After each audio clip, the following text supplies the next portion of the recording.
My friend recently pulled this shop-vac out of a skip. It's very broken, and it looks like it was probably thrown out of a window.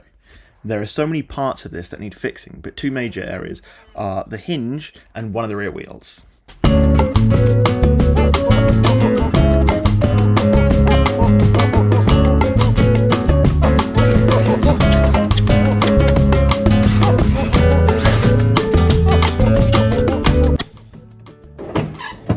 In Norwegian, fest means party, and stol with one O means chair.